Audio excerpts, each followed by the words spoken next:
Eso es importante. Se aprende con un sistema muy parecido al que aprenden los animales, ¿no? Que es el de placer y el dolor, ¿no? El beneficio y el riesgo. Él va calculando el riesgo con las emociones, ¿no? Por eso es importante este tema.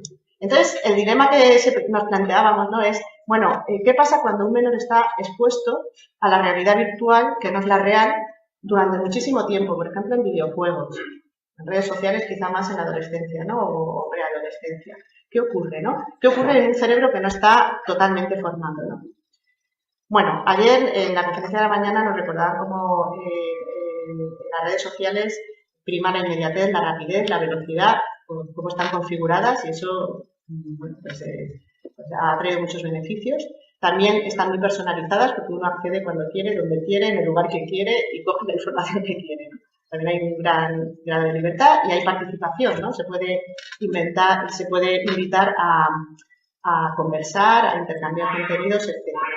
Pero claro, si nos vamos fijando cómo se mueven las emociones en las redes sociales, según el experimento de Damasio y la investigación de la profesora López Moratalla, vemos que las diferencias entre emociones físicas y morales, pues, claro, nos movemos de décimas de segundo a 8 segundos, ¿no? La velocidad a la que se maneja la información en Internet es mayor, ¿vale? Mayor de décimas de segundos en muchos casos, y desde luego mayor que segundos en muchísimos casos, ¿no? ¿Eso qué quiere decir?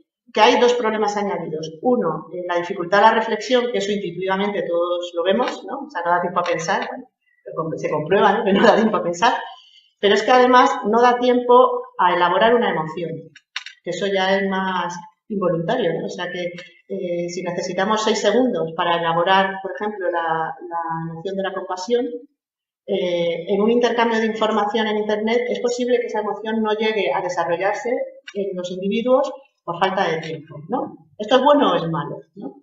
Pues ahora concluimos, ¿no? Ya termino. Bueno, lo que hemos concluido de todos estos datos es que la velocidad de transmisión en las redes sociales son un problema no solo para poder reflexionar, sino para ser capaces de procesar una emoción a la velocidad que permite nuestro cerebro. También las emociones algunas veces pueden suplir a la reflexión en conductas que son como de emergencia, ¿no? En situaciones de inmediatez, de peligro. Bien. El uso de las tecnologías aumenta la velocidad en la gestión de la información y no da tiempo a que aparezcan sentimientos conscientes y tampoco emociones involuntarias en muchos casos. ¿Qué consecuencias trae todo esto? Bueno, pues que puede llevar a una desnaturalización en la comunicación humana. Y la causa no estaría en las herramientas digitales, porque eso son herramientas, o sea, sino en el uso que hacemos de ellas. Todo esto lo decimos continuamente, ¿no? Pero en concreto, con base a la velocidad de la información. La emotividad en el ser humano enriquece el conocimiento, pero también es un mecanismo de defensa frente a lo perjudicial, ¿no? Cuando uno siente miedo, se aleja, o si siente repugnancia, se aleja, ¿no? Claro, si en una... Voy a poner un ejemplo. Si ante unas imágenes muy violentas no se siente repugnancia porque no da tiempo a sentir repugnancia, porque es que no da tiempo, uno se va acostumbrando a procesar esa información y eso trae sus peligros en gente que no tenga el sistema nervioso maduro, como veremos más adelante, que es el caso de aquí. Entonces, situaciones en las cuales se puede hacer más patente esta dinámica de desnaturalizar. Pues quizá no se pueda elaborar respuestas adecuadas en Facebook, WhatsApp, Twitter, en compras online, por ejemplo, ahí habría bastante peligro. En participación de encuestas pueden salir falseadas, porque falta el contexto, falta el tono de voz, falta la situación en la que se ha escrito aquello. Y también uno se puede dejar llevar por la inercia de la velocidad. Yo creo que esto nos ha pasado a todos, ¿no? Así, vamos metiendo datos y no por la velocidad, ¿no? Y luego, en el caso de los videojuegos, creo que es quizás lo más importante de cara a los menores. El peligro es que se vaya configurando la afectividad en una edad infantil de un modo que no sea propiamente humano, por la velocidad en la toma de decisiones, ¿no? Yo recuerdo, yo no sé mucho de videojuegos y no puedo decir mucho, ¿no? Pero claro, el tema está en que un niño de 6 años, por ejemplo, juegue a un juego en el cual él sea el héroe y gane puntos, por ejemplo, asesinando, ¿no? Y si asesina más cruelmente, pues más puntos gana, ¿no? Entonces, el beneficio está asociado al daño a otros. Eso, o sea, ese niño está empezando a configurar su afectividad y sus conexiones, es que es fisiológico también el tema, de una manera que ni es muy humana ni es muy correcta, ¿no? ¿Cómo va a ser de adolescente y de mayor? Pues la verdad es que está un poquito por ver, se está estudiando, pero no hay suficiente material todavía porque está pasando ahora mismo, ¿no? Claro, pensamos que el aprendizaje de las tecnologías debería tener en cuenta estos factores psicológicos relacionados con la interactividad para que el aprendizaje no sea solo técnico, ¿no? Sino también que se tenga en cuenta la psicología y que sepa el individuo cómo gestionar la velocidad, además de prestar atención a la inmadurez que pueda haber en la infancia y la adolescencia. Entonces, me gustaría abrir una puerta a la reflexión en educación, en el campo educativo. O sea, hay utilidad en introducir elementos como el iPad en el aula, yo pienso que es muy acertado. Pero quizá haya que pensar en todas las asignaturas, todo el tiempo, se enseña a diferenciar lo real de lo virtual. No da tiempo a ponerlo, pero tenía un vídeo de una niña que seguro lo habéis visto en internet, que, bueno, sabe manejar, la niña tiene 1 año, sabe manejar perfectamente el iPad, abre, cierra, tal, ventanas, le dan una revista y no sabe qué hacer, ¿no? Entonces empieza a tocar la revista, empieza a poner el dedo, ¿no? No se abren las imágenes, se enfada y la tira, ¿no? Y dice, es que no sirve para nada. Entonces, no, eso, oh, qué horror, no, pero a lo mejor se le pueden enseñar las dos cosas, que una revista se pasan páginas y se lee y la otra pues es distinta, ¿no? Por eso digo que ayer creo que salió este tema en la conferencia, ¿no?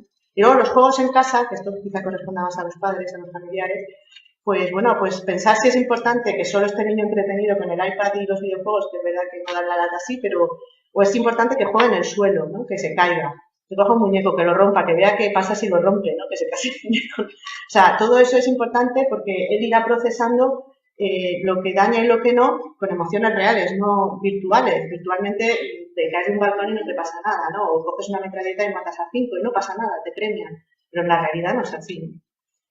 Bueno, esto ya lo he explicado, es el riesgo que hay en los menores. Todavía es pronto porque no hay estudios, pero falta población, ¿no? Sobre la que hacer los estudios. Y bueno, con esta ha sido muy breve. El estudio que hacemos es un poco más amplio, también sobre publicidad y comunicación audiovisual, pero bueno, me parece que podría ser interesante presentar estos datos en este congreso. Muchas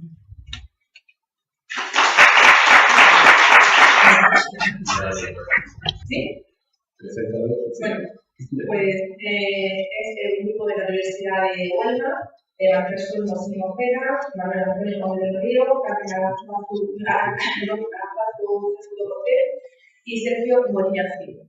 Ellos nos van a exponer la comunicación y difusión de campañas de contenido social y solidario en redes sociales, estudios en contexto universitario.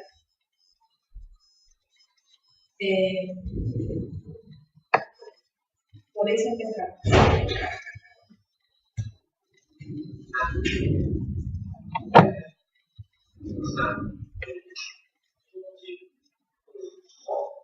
Buenos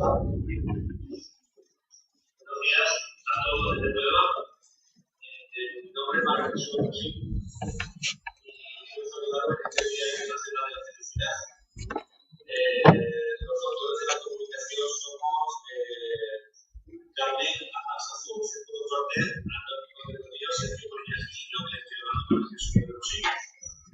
Nuestra comunicación se centra en el estudio de la Universidad de Huelva sobre las redes sociales. Tenemos que decir que estamos inmersos en un planeta cada vez más globalizado e internacionalizado y que esta globalización se ha ido por la mayoría de las redes sociales. Esta nueva comunicarnos en tiempo real y las situaciones también que tratan de relaciones virtuales y nos han enseñado personas con las que antes dominíamos cara a cara. Una idea de cómo puede construir la sociedad las redes sociales fue evidenciada cuando se hizo el experimento psicológico en el que participaron 689.000 perfiles de usuarios de esta red social y fue un experimento concreto que se realizó en el que se intentaba buscar en el año 2012 determinar el alcance de los contenidos que se publicaban en las redes sociales. El estudio concluyó que una menor exposición a contenido positivo provoca una menor transmisión de informaciones de esta índole y también viceversa.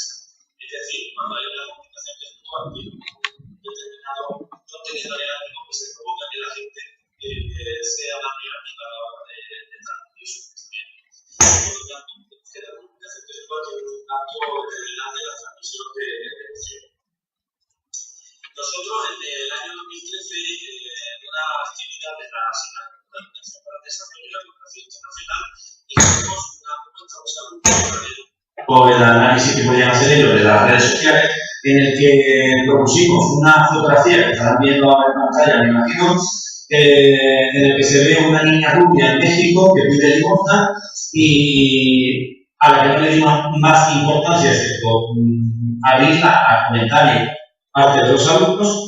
Y esta niña, esta mendigando, suscitó una polémica que los alumnos en principio no conocían y que al final pudimos compartir con ellos. El titular de la revista El Proceso, cuando apareció publicada la revista, decía: niña que pedía limosna como era la sociedad por el color de piel. Una vez que los alumnos conocieron el contexto, se dieron cuenta que la niña realmente era de una familia mexicana, lo que pasa que por sus características la niña era rubia y no correspondía al perfil tradicional que podemos ver en una niña mendicante, ¿no? En una criolla.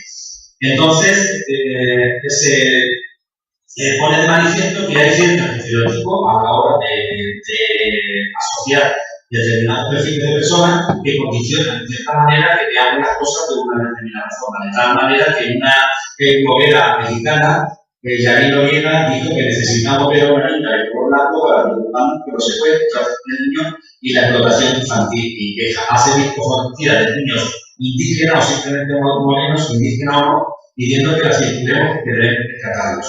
No, esos niños no existen y su explotación no es un problema porque se parecen a sus padres, quienes también son morenos y están por ahí en la misma banqueta. A colación de esta noticia surgieron pues, diferentes interrogantes en la clase, y uno de ellos ver cómo precisamente la imagen que suscita la pobreza y la exclusión social de las redes sociales pues pueden en cierta manera estar determinadas o puede estar manteniendo diferentes estereotipos para lograr diferentes fines, ¿no? Entonces nosotros pensamos en el alumnado de educación social, de la educación social, cómo definían ellos esta dinámica, ¿no? Entonces hicimos un estudio en el año 2013 y ahora en 2014 pues hemos vuelto a realizar otra vez una investigación para contrastar los datos y en cierta manera establecer algunos principios que ahora mi compañero Sergio os pasará a comentar en el análisis de datos, para ver cómo podríamos establecer algunas actividades o propuestas diferentes. Entonces, si te parece, Sergio, pasa tú a comentar el análisis del resultado. Muchas gracias.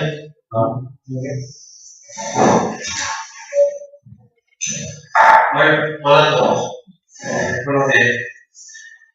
Bueno, pues partiendo de esta idea de cómo se practica la acción a través de las redes sociales y cómo las personas podemos llegar a estereotipar o nosotros podemos utilizar una serie de estereotipos para tal vez alcanzar la idea que queremos transmitir, llegamos a cabo los objetivos y la metodología.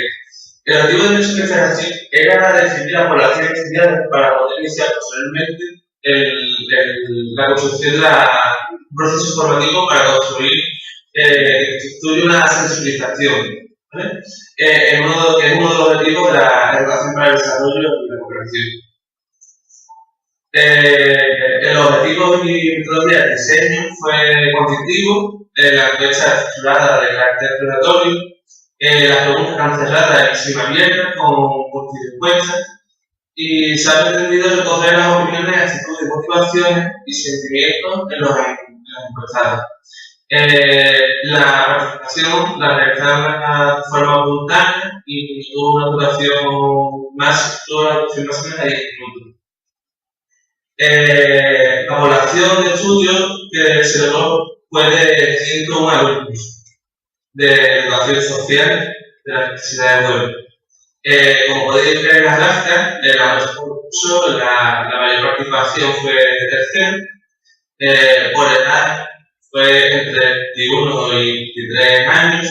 Hay que decir que en gran medida son estudiantes de nivel universitario. Algunos son un poco más mayores, han iniciado un poco más mayores de su estudio, que empiezan desde un ciclo formativo, y hay un pequeño grupo que son mayores y vienen del examen de acceso para mayores. Y esta carrera, de educación social, suele ser más de chicas, suele haber más chicas afectadas en la tendencia. Por otro lado, la marca, cuando se les preguntó qué marca, en qué redes sociales tienen cuenta abierta, la mayoría tenía en Facebook. La red social que se llama habitualmente utilizar también era Facebook, seguida por Twitter y otras redes sociales. El número de horas medias semanales era entre 5 y 10, y la frecuencia en la que usaban Facebook, Twitter, pues se volvía a ver ahí que solían utilizarlo mucho más en Facebook y Twitter. 55 participantes indicaron que estaban más Facebook que Twitter. El análisis de los resultados sobre el efecto de todo esto. Un momento. Disculpe.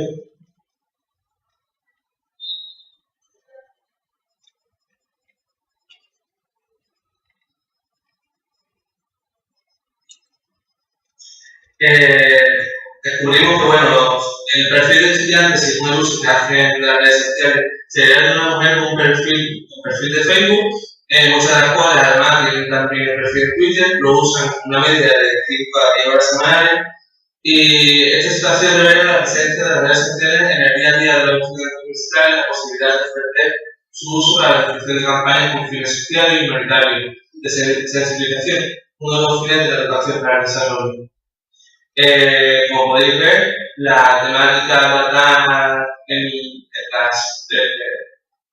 los anuncios que recordaban haber visto por las redes sociales eran sobre todo de pobreza, seguido de maltrato de género o ayuda humanitaria o cáncer. Por otro lado, la opinión que me decían de ellos realmente era que sirve para sensibilizar, seguido de que son necesarios. Por otro lado, los sentimientos cuando veían campañas así generalmente eran de empatía, y en un caso decían que lo hubieran conocido como contenido inadecuado. Y cuando se les preguntó que no siguen alguna de estas campañas, el motivo era porque creían que es importante apoyar ciertas campañas. La campaña de mayor interés de acuerdo a su contenido, como dice la figura 12, fue violencia de género, con un 56%. Eso puede ser realizado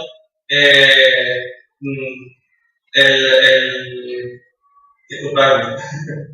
Esto también puede ser porque una cosa que queremos descubrir que no tuvimos en cuenta para la investigación era si los chicos también, ese tanto por ciento también pequeño, es significativo, también veían el maltrato de género como algo muy importante por los secundarios, si eran menos empáticos con el tema del maltrato de género. Atendiendo a la poca representación de la campaña, que considera que es más importante, el 45% decía que despierta conciencia. Como podéis ver, el 48% hablaba de solidaridad con el valor que crea este tipo de campaña. Posteriormente, que este tipo de campañas de las redes sociales son excesivas, pues realmente el 42% dijo que sí, porque el mensaje llega a muchas personas, pero por otro lado dicen que hay un abuso de publicidad de las campañas que puede hacer que las personas se acostumbren a ese tipo de situaciones y den igual. Por otro lado, los formatos que son más llamativos para ellos, por un lado el vídeo, porque el contenido emocionará más, que dan por la música, las imágenes, etc.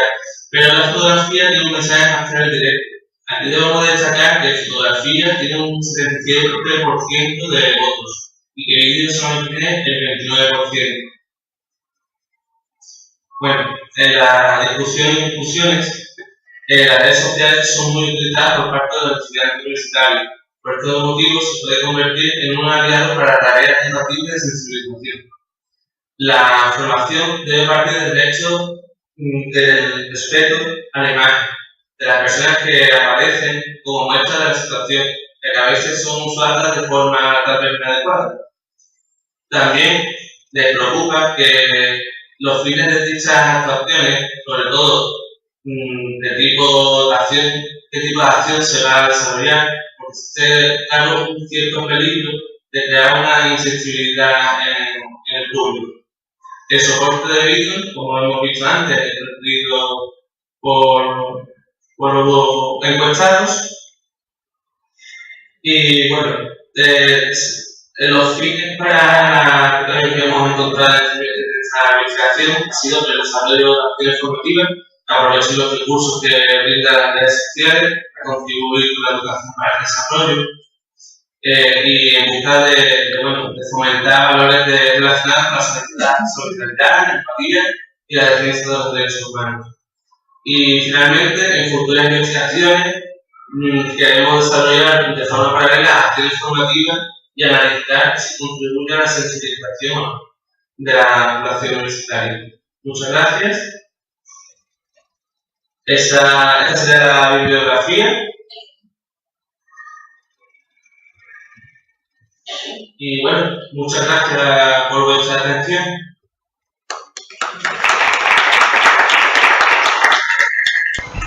Buenos días.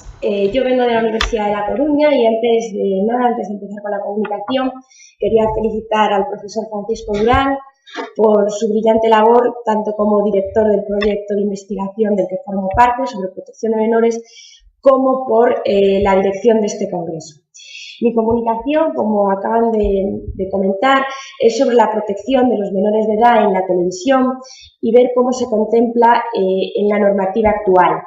Fundamentalmente, en la comunicación abordo la Ley 7/2010, que es la Ley General de Comunicación Audiovisual. Es una ley de 31 de marzo, como digo, del año 2010. Pues bien, la conjunción de imagen y sonido que se percibe a través de la televisión moldea e influye en la sociedad según los intereses ideológicos y económicos de los poderes mediáticos y hace que la sociedad construya una imagen del mundo. ¿Qué sucede? Pues que si esto lo aplicamos a los menores de edad, teniendo en cuenta que están formando su personalidad y que son todavía inmaduros, pues ya que son más vulnerables que el resto de la sociedad, lo que les sucede es que no pueden muchas veces discernir la realidad de lo ficticio. De hecho, en el crecimiento de los niños, la televisión acompaña su proceso de aprendizaje y muchas veces les forma en valores más que los propios centros educativos. Por esa razón, creo que la programación televisiva debería estar más pensada en formarles, en informarles y también en entretenerlos, pero no solo en entretenerlos, es decir, también se debería pensar más en su formación y en su información. ¿Qué sucede? Que muchas veces se identifica a menor de edad con dibujos animados, lo cual es conveniente que los niños vean dibujos animados, pero esto no es suficiente. También se debería pensar, desde mi punto de vista, una programación pensada en su formación e información. ¿Qué sucede? Pues que lamentablemente, cada vez con más frecuencia, creo que la programación televisiva dista mucho de ser una influencia positiva y de calidad. Por ello, me parecen muy necesarias las franjas horarias de protección al menor, ya que de esta manera, existiendo estas franjas horarias de protección al menor, se está salvaguardando a los niños de que perciban contenidos inadecuados por vía de la televisión. Existe una clasificación de los programas televisivos en función de distintas categorías. Están los que son recomendados especialmente para la infancia y están indicados con un símbolo de color verde. Después también están los que son aptos para todos los públicos, que carecen de signo, de símbolo. Después se encuentran los que no están recomendados para menores de 7 años, que hasta el año 2012 estaban, su símbolo, su indicador visual era de color amarillo, dentro del cual había el símbolo, o sea, el número 7. Después están los no recomendados para menores de 13 años, pero desde el año 2012 se cambió mínimamente, hubo un cambio de matiz y se puso en vez de menores de 13 años más 12. Después también están los no recomendados para menores de edad, menores de 18 años. Esto está con un símbolo de color rojo dentro del cual aparece el número 18. Pues bien, ¿qué sucede? Que se prohíben las emisiones en abierto de contenidos audiovisuales que perjudiquen seriamente el desarrollo físico, mental o moral de los menores. Esto lo dice la Ley General de Comunicación Audiovisual. Y, por lo tanto, se está refiriendo aquí a programas que incluyan escenas de maltrato, de violencia de género o de pornografía. La novedad quizás más importante en materia de protección de menores que aborda la Ley General de Comunicación Audiovisual en su artículo 7, posiblemente sea prohibir en España la pornografía emitida en abierto, independientemente del horario de emisión. Esta prohibición es fruto, como digo, de la Ley General de Comunicación Audiovisual y, por lo tanto, hasta el 2010 no existía esta prohibición. Sin embargo, la normativa europea llevaba muchos años haciendo hincapié en que era necesario que en España se prohibiese la pornografía con carácter general en las emisiones en abierto en cualquier momento del día. Sin embargo, hasta el año 2010, como digo, no hubo esta prohibición. Y posiblemente sea esta la novedad más importante relacionada con protección de menores que incluye esta ley del 2010. Y a pesar de ser una novedad importante, esta prohibición puede pasar en una lectura rápida de la ley un poco desapercibida, ya que no hace demasiado hincapié en ella. La ley diferencia en función de que los contenidos audiovisuales perjudiquen seriamente el desarrollo físico, mental o moral de los menores, o bien perjudiquen, sin la palabra seriamente, el desarrollo físico, mental o moral de los menores. Es decir, hay una diferencia solo con la palabra seriamente, entre perjudicar seriamente o, si no, perjudicar. ¿Qué sucede? Que cuando la ley dice perjudicar seriamente, en ese caso no se puede emitir en abierto en ninguna hora del día. Sin embargo, los contenidos que la ley clasifica como que perjudican, pero no seriamente, el desarrollo físico, mental o moral de los menores, pueden emitirse en abierto entre las 10 de la noche y las 6 de la mañana, pero precedidos de un indicador visual y acústico.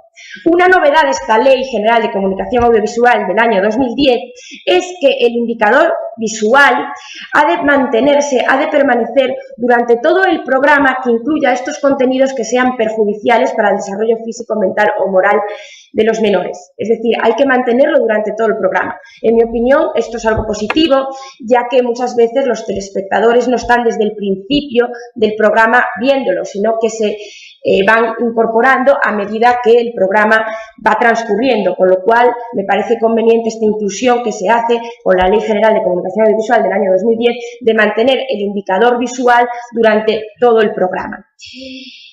Por lo tanto, se establece una franja horaria de protección al menor que es entre las 6 de la mañana y las 10 de la noche.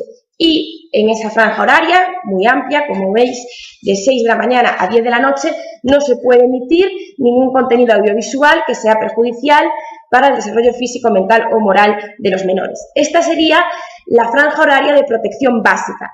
Pero además existe una franja horaria de protección reforzada, tomando en consideración el horario peninsular. Y esta franja horaria de protección reforzada es en los días laborables desde las 8 a las 9 de la mañana y entre las 5 y las 8 de la tarde. Y los sábados y domingos, esta franja horaria de protección reforzada es entre las 9 y las 12 de la mañana.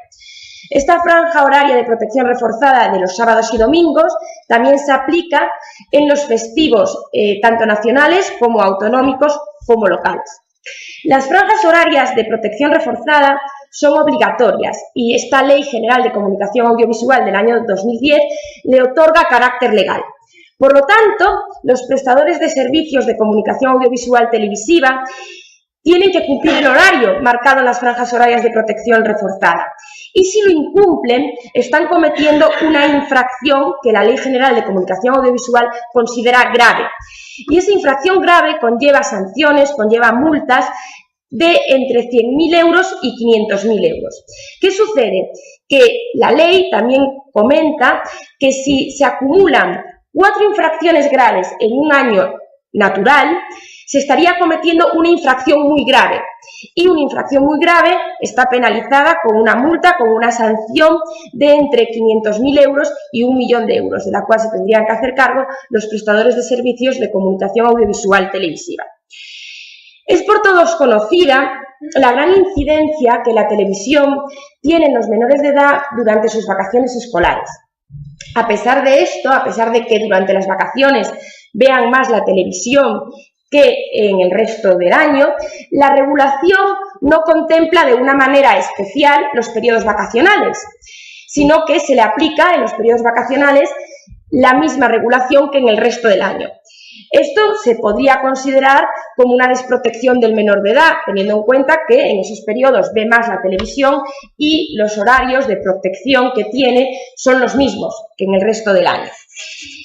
A pesar de la existencia de esta franja horaria de protección básica, desde las 6 de la mañana hasta las 10 de la noche, y de las franjas horarias de protección reforzada, de 8 a 9 de la mañana y de 5 a 8 de la tarde los días laborables, y de 9 a 12 de la mañana los días que son sábados o domingos o bien festivos, a pesar de esto, numerosos estudios acreditan que los menores ven la televisión muchas veces después de las 10 de la noche. Y sin embargo, esto no lleva a concluir que fracasa el sistema. ¿Por qué? Pues porque el principal objetivo que tienen las franjas horarias de protección al menor no es hacer difícil que los menores vean contenidos inadecuados en la televisión, sino que el principal objetivo es que vean esos contenidos inadecuados sin el consentimiento de los padres. Por eso, el final de la franja horaria de protección del menor coincide con una hora en la que habitualmente los padres están en casa, es decir, las 10 de la noche es una hora que se entiende que los padres ya no están trabajando y que pueden estar en casa controlando lo que ven o no ven sus hijos en la televisión. Por eso, las franjas horarias de protección del menor se entienden como una medida eficaz de cara a facilitar el control parental. Por lo tanto, no es que los menores no puedan observar ciertas cosas en la televisión. Lo que es que los menores se intenta que no observen ciertos contenidos sin el consentimiento de sus padres. Son sus padres los responsables de que a partir de las 10 de la noche los observen o no los observen. Estas franjas horarias de protección del menor que existen en la televisión salvaguardan que el menor no vea contenidos inadecuados en la televisión. Pero yo me hago la siguiente pregunta. ¿De qué vale controlar tanto la televisión con estos horarios de protección tan amplios si existe Internet? Y al existir Internet, cualquier menor, en cualquier momento del día, puede coger un ordenador, puede coger un móvil y ver en Internet un programa de televisión que se haya emitido días anteriores fuera de la franja horaria de protección del menor. Pues un ejemplo, el programa Gran Hermano es un programa pensado para mayores de 12 años. Sin embargo, un niño de 10 años puede coger un ordenador a las 6 de la tarde, que es hora de protección reforzada, y en el ordenador observar Gran Hermano de días anteriores, que se ha emitido días anteriores durante un horario que ya era fuera de protección al menor.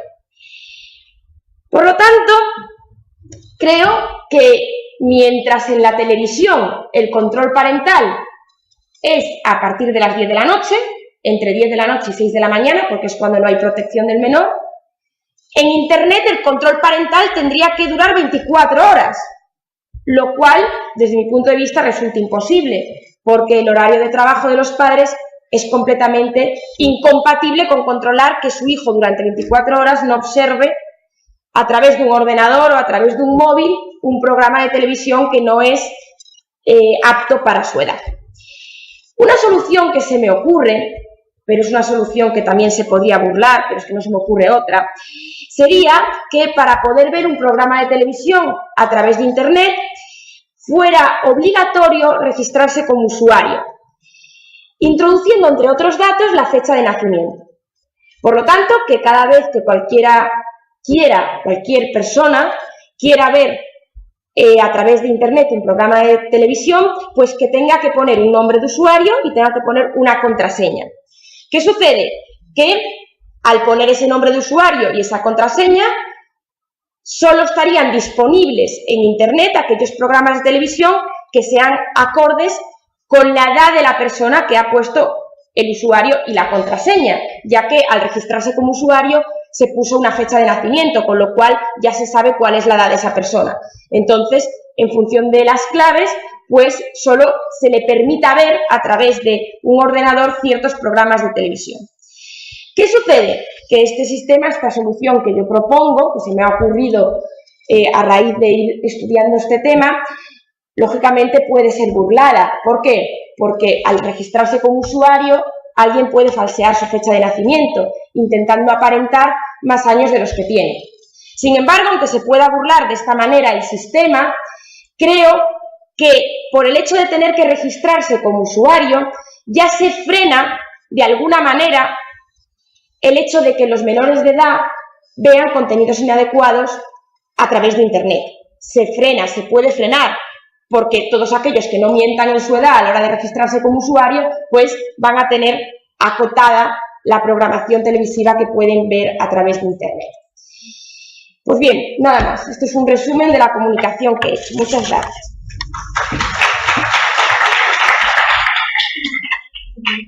¿Alguien quiere la pregunta? ¿Alguien quiere la pregunta? ¿Conoces algún software que se haya probado en ese sentido? Yo creo que en Estados Unidos se han hecho ya algún tipo de chip o dispositivo que permita eso.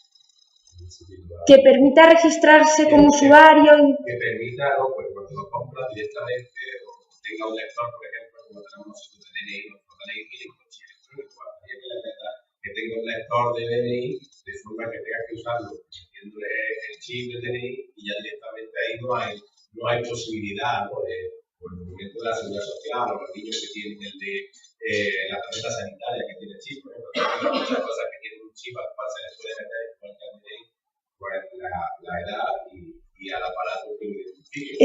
Es que se podría hacer así también, justo a través de un DNI o a través de una tarjeta en la cual ya figure la edad de la persona. Yo, si esto sucede en Estados Unidos, no lo sé, la verdad es que no lo sé, pero desde luego en España no, porque a cualquier hora del día yo a veces veo programas de televisión a través de internet y a mí no me preguntan la edad que tengo, con lo cual, igual que lo hago yo, lo podría estar haciendo un niño de 10 años.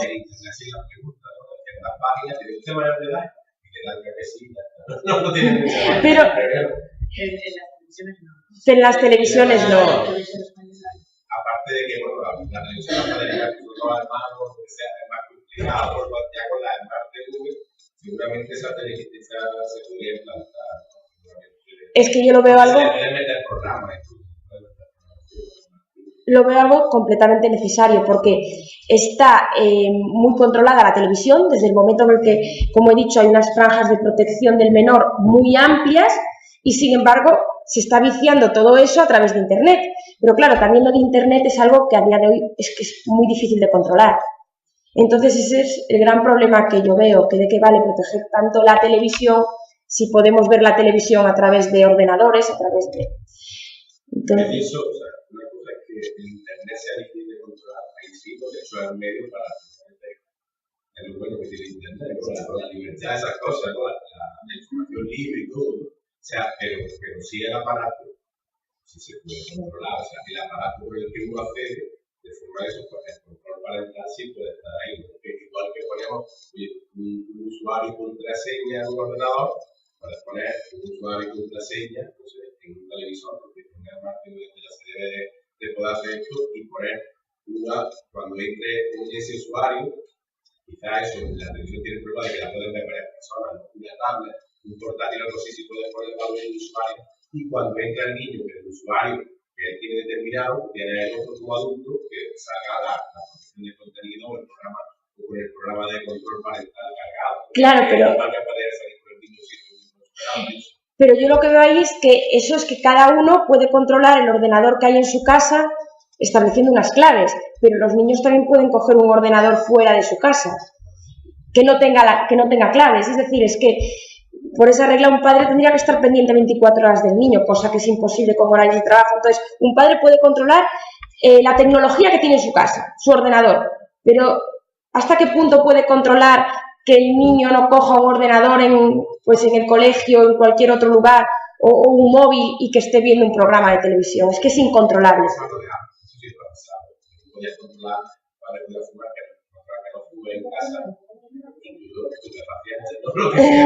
Pero no en la calle con los amigos, no hay nada. Claro. Por eso. Es muy difícil de controlar. Internet es prácticamente imposible. Claro, es que es eso. Es eso. Los ordenadores móviles, cada uno puede controlar los que hay en su casa. Cada padre lo que tiene en su casa, pero no lo que hay fuera de su casa. Y el niño también está fuera de casa pudiendo acceder a ordenadores y a de cualquier manera a Internet. Por lo tanto, yo lo veo algo complicado de solucionar, la verdad. Ponerle puertas a Internet es casi imposible, desde mi punto de vista. Por eso yo proponía esto de que haya un registro de usuario para acceder a Internet, pero en cualquier ordenador. Es decir, que no puedas entrar si no es con un código. Esa era mi propuesta, pero bueno, es una propuesta que también expliqué cómo creo que se puede burlar, entonces tampoco es una propuesta del todo buena. Entonces, a mí no se me ocurre otra.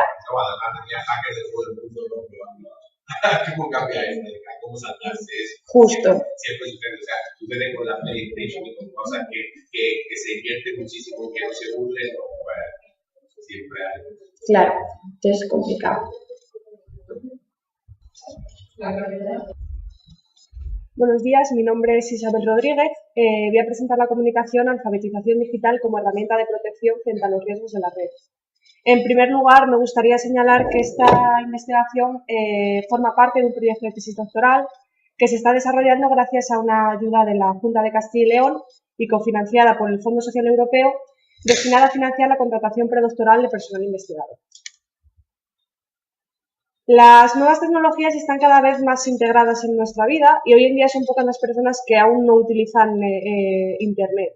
Por ejemplo, en la gráfica podemos ver cómo en los últimos años la evolución de usuarios ha sido impresionante. Por ejemplo, en 2006 había poco más de 1.000 millones de usuarios en todo el mundo y en 2014 ya son más de 3.000 millones de personas los que utilizan Internet a diario. Por lo tanto, en poco más de 8 años la cifra se ha triplicado. En el caso de España, más de 20 millones de personas utilizan Internet todos los días y es una cifra que a medida que disminuye la edad aumenta la proporción de usuarios. De esta manera, el 98,5% de los jóvenes entre 16 y 24 años ha usado Internet alguna vez. Por lo tanto, los jóvenes están plenamente inmersos en este nuevo contexto de sociedad digital. Lo mismo ocurre con los menores, que cada día utilizan más los dispositivos digitales. Así, el 70% de los menores utiliza Internet cada día y en el caso de los niños que tienen más de 12 años son el 90% los que lo hacen. Lo mismo ocurre con el teléfono móvil. El 60% de los niños de más de 10 años tienen este dispositivo, pero cuando superan los 15 años ya son 9 de cada 10 los que lo tienen. De la misma manera, sus habitaciones cuentan cada vez con un mayor equipamiento tecnológico y esto ha dado lugar a la vez un culto, que es una tendencia de los niños y de los adolescentes a pasar cada vez más tiempo en sus habitaciones con los dispositivos digitales y con los medios de comunicación.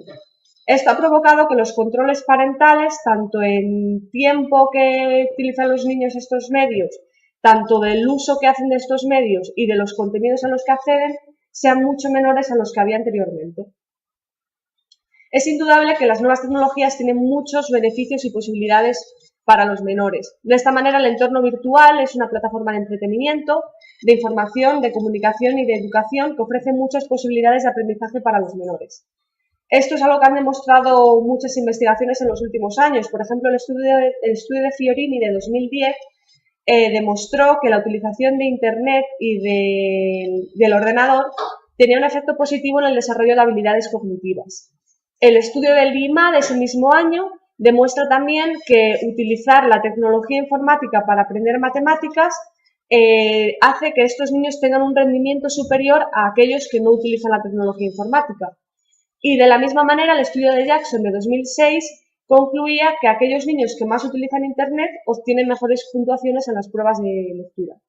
Sin embargo, de la misma manera que tienen muchos beneficios y posibilidades, las nuevas tecnologías también están asociadas con desventajas y peligros que son especialmente preocupantes en el caso de los menores, debido a que se trata de una parte de la población que exige una protección especial y que al estar en proceso de desarrollo pueden contar con las herramientas necesarias para poder hacer frente a estos riesgos de forma segura. Al hablar de riesgos nos referimos a la exposición a pornografía, al ciberacoso o ciberbullying, al acoso sexual o grooming, al envío de imágenes o vídeos de contenido sexual personales o sexting, al contacto con desconocidos y a la suplantación de la identidad. En los últimos años he tratado de dar respuesta a estos riesgos y tres tipos de respuestas que han surgido son la instalación de softwares de filtro y control en los dispositivos de los menores, la mediación o la supervisión parental y la alfabetización digital de los menores. Con respecto a la primera opción, el software de filtro y control, lo que se hace es instalar estos programas en los dispositivos de los menores de manera que podamos controlar que no accedan a determinados contenidos o a determinadas páginas, por ejemplo, a páginas pornográficas o a contenidos violentos. Sin embargo, según Laxer y Nobel, el problema de la instalación de estos software es que los menores sufren una doble pérdida. Por una parte, están viviendo una experiencia distorsionada de Internet, pero por la otra, además están perdiendo la oportunidad de aprender a mantener su propia seguridad. En cualquier caso, para mí el gran problema de estos software es que limitar únicamente la protección a su instalación supone que los menores se encuentren totalmente indefensos al acceder a otros dispositivos, por ejemplo, al utilizar el ordenador en casa de un amigo. Por otra parte, la mediación parental es otra de las herramientas más importantes de protección de los menores.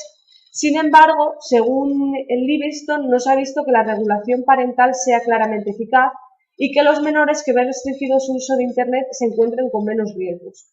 En cualquier caso, el problema es que con frecuencia los adolescentes conocen mucho mejor que sus progenitores los aspectos técnicos de los dispositivos. Y esto provoca que los padres se inhiban por desconocimiento de esta responsabilidad educativa, delegando toda la responsabilidad al ámbito escolar.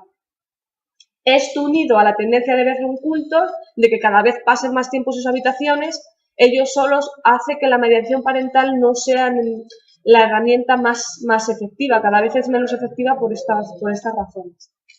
Y en tercer lugar estaría la alfabetización digital, que se enmarca en un contexto más formativo y educativo. La evolución de las nuevas tecnologías ha provocado nuevas necesidades de formación y de conocimiento en los individuos. Por este motivo, ante los riesgos digitales, algunos autores proponen la formación de los individuos de manera que puedan alcanzar la alfabetización digital. Es decir, debemos entrenar sus competencias digitales para que sean alfabetos digitalmente. De esta manera, los menores deben ser animados a asumir la responsabilidad de su propia seguridad tanto como sea posible, enfocando en su capacitación. Y esto es porque muchos autores consideran que cuanto más alfabetizados estén los menores, más se podrán beneficiar del entorno digital y sabrán hacer frente mejor a los riesgos de la red. A la hora de defender la alfabetización digital como herramienta de protección ante los riesgos de la red, nos guiamos por los resultados que ha tenido la alfabetización mediática como herramienta para enfrentar los efectos nocivos de los medios. ¿Qué es la alfabetización mediática? Pues se refiere a una comprensión analítica y reflexiva de los medios de comunicación impresos y electrónicos. Es decir, supone una actitud crítica en la evaluación de la información que se obtiene a través de los medios de comunicación. Como decía, la alfabetización mediática ha demostrado ser una herramienta efectiva para enfrentar los efectos nocivos de los medios en diferentes grupos de edad y en países. Por ejemplo, el estudio de Cantor y Wilson de 2003 demostró que la alfabetización mediática reducía el impacto de la programación violenta en la agresividad de los niños. La alfabetización mediática también hace que los menores sean más conscientes de la influencia que tienen los medios en su toma de decisiones y también de que la mayor parte de las representaciones que aparecen en los medios son ficticias. De la misma manera, también existen estudios que han demostrado que la alfabetización mediática también puede ser una herramienta útil para prevenir desórdenes alimenticios provocados por la influencia de los medios, ya que sus mensajes fomentan la importancia de la belleza y una excesiva delgadez. Así, los menores que habían seguido un proceso de alfabetización mediática mostraban una mayor satisfacción corporal y percibían las imágenes de los medios como menos realistas. En definitiva, diversas investigaciones hasta la fecha han demostrado la idoneidad de la alfabetización mediática como una herramienta de protección para los efectos nocivos de los medios. Ante la aparición de los medios digitales que tienen características diferentes de los medios tradicionales, por ejemplo, la interactividad, hace necesaria un desarrollo de un nuevo modelo de alfabetización, que sería el de la alfabetización digital.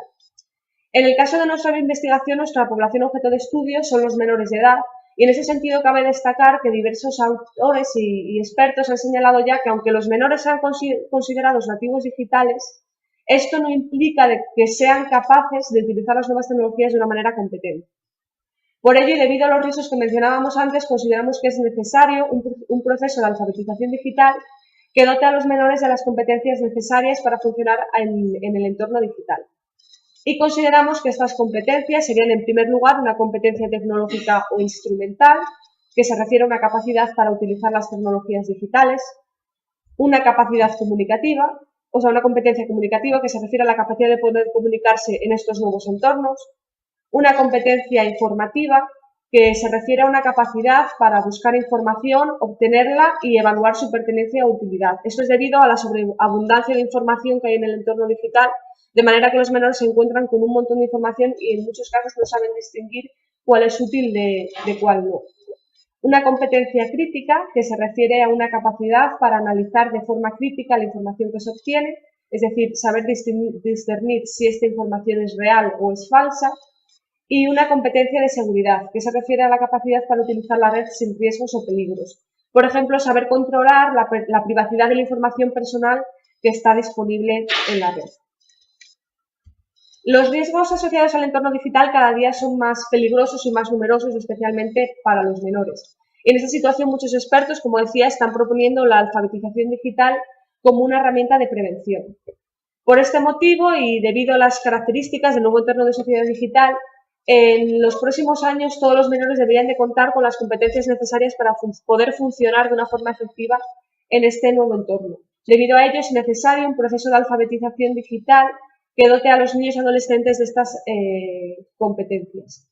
Por este motivo, en nuestro proyecto nosotros establecemos como línea de trabajo para futuras investigaciones la puesta en marcha de un proceso que dote a los menores de estas competencias. Y esto es todo. Muchas gracias.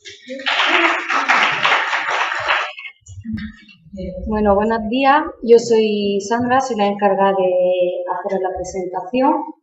Junto conmigo tengo el placer de hacer la comunicación con María Jesús Gallego. Ella es experta en tecnología educativa, y con Carmen Solera, que es abogada especializada en violencia de género. Bueno, para comenzar quiero haceros una breve síntesis de algunas de las leyes que existen al respecto de la violencia de género. Quiero también dejaros claro de que nos centramos en violencia de género a través de un mal uso de las redes sociales. ¿Vale?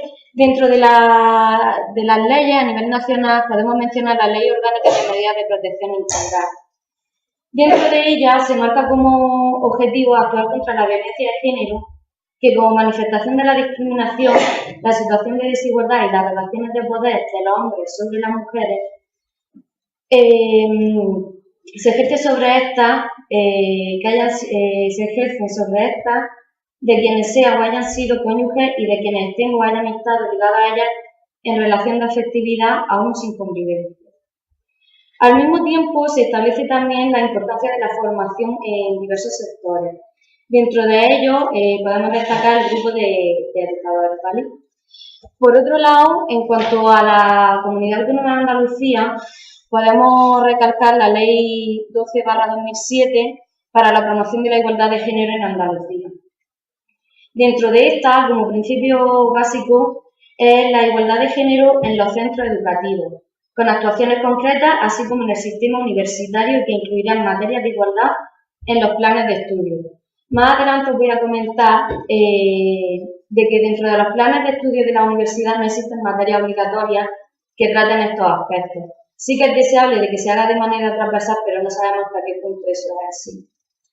Por otro lado, dentro de la Universidad de Granada, podemos mencionar el Plan de Igualdad de Oportunidades entre Hombres y Mujeres. Este plan fue aprobado en el Consejo de Gobierno el 10 de marzo del 2011 y es un conjunto de medidas para alcanzar en la empresa la igualdad y eliminar la discriminación por razón de sexo.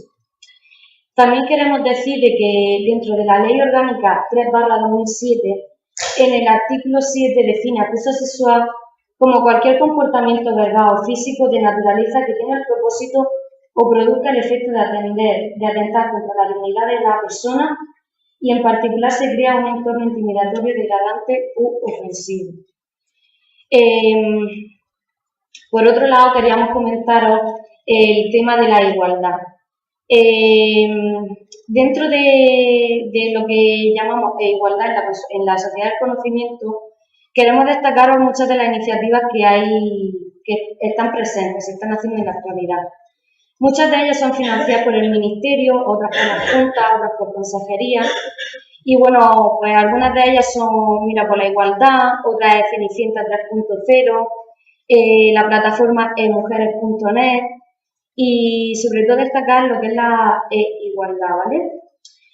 Esta plataforma tiene como objetivo poner a disposición de todos medios para informarse y para compartir en Internet medidas de prevención de igualdad, ¿vale? Para que esta igualdad llegue a ser pues, lo real o efectiva que todos desearíamos. También existen otros aspectos que tratan lo que es prevención de la violencia de género. Aquí en la pantalla podéis ver algunos de ellos, hay muchos más. Pues por mencionar, yo que sé, tenéis el Observatorio de la Imagen de las Mujeres, Observatorio de Igualdad de Oportunidades entre Hombres y Mujeres, el Centro Europeo de las Mujeres, la Asociación de Mujeres Investigadoras y Tecnológicas. Bueno, así podría estar hablando y citando muchos de ellos. Por otro lado, os pongo aquí esta frase, la formación como garantía del principio de igualdad. Esta frase aparece en el Plan de Formación de Igualdad de Oportunidades entre Hombres y Mujeres. Está dentro, como ya os dije, de lo que considera la Universidad de Granada un plan obligatorio. También dentro de esto, en la Ley Orgánica 1/2014, el 28 de diciembre, en el artículo 2J, habla de la importancia de la formación de colectivos profesionales. Nosotros, como ya hemos dicho, nos hemos centrado en colectivos de educadores, porque pensamos de que a través de ellos, que son educadores de futuras generaciones, como pueden ser los niños, son los encargados de transmitir valores y de que, por ejemplo, esta violencia de género o estas situaciones no deseables no se produzcan. Dicho todo esto, queríamos hablar un poquillo de nuestro proyecto. Nuestro proyecto, vuelvo a reiterar, es violencia de género en las universidades, dentro de ellas en jóvenes universitarias. Son estudiantes de pedagogía, magisterio y psicopedagogía. Con todo esto estamos haciendo un análisis de casos ante situaciones de ciberviolencia que están sufriendo, sobre todo a través de móviles, mensajes, Facebook, bueno, todo este tipo de aspectos. Nos centramos sobre todo, pues ya os digo, ciberviolencia, todo a través de redes sociales y de mensajería instantánea. Como objetivos de los mismos, pues bueno, nos hemos propuesto conocer qué tipo de violencia se producen a través de ellos. También queremos saber qué sentimientos perciben ellas o cómo se sienten al verse víctimas de estas situaciones. Por otro lado, queremos describir acciones de violencia de género a través de redes sociales. Examinar qué tipo de alcance tiene y cómo eso puede llegar a afectar tanto a la persona como a la familia, como al entorno, como a diferentes aspectos. Y como último de los objetivos, pues bueno, nos proponemos diseñar propuestas de investigación con actividades didácticas. Todo esto enfocado a educadoras de futuras generaciones. No es solamente la familia la principal transmisora de valores, es tanto la familia como el colegio. Por eso aquí ya quiero reiterar otra vez más de centrarnos en lo que es en educadores, en universitarios. Bueno, estamos realizando entrevistas a estudiantes de la Universidad de Granada, se lo vamos a hacer a 4 personas que han sufrido pues, este tipo de acoso o de situaciones violentas. Bueno, nos basamos también en estudios biográficos narrativos, pues básicamente en entrevistas estructuradas y que esto nos pueda llegar a hacer una reflexión sobre estas situaciones. ¿Qué podemos hacer? ¿Qué podemos crear para que esto en un futuro no cercano, porque es utópico, poder llegar a erradicarlo? La proyección de nuestra investigación, bueno, es la creación de una propuesta de formación inicial, es crear una asignatura dentro del plan educativo de Magisterio en Pedagogía y Psicopedagogía, para que así, pues bueno, no sea únicamente una asignatura optativa. Solamente se oferta una asignatura optativa en el grado de Educación Social y no todos ellos lo eligen. También existen propuestas, como pueden ser jornadas, cursos, pero bueno, el reconocimiento que eso luego tiene a nivel de formación, pues es prácticamente pequeño. La asignatura, bueno, nosotros proponemos que se llame Educación para la Violencia de Género y como marcador principal, pues es la ciberviolencia. Y nada, con esto terminar y gracias por escucharme.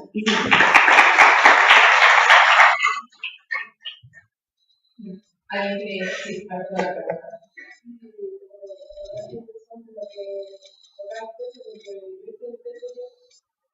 Sobre el control de la nación y cuando investigué con la comunidad universitaria, el control de género también era de la chica o los chicos.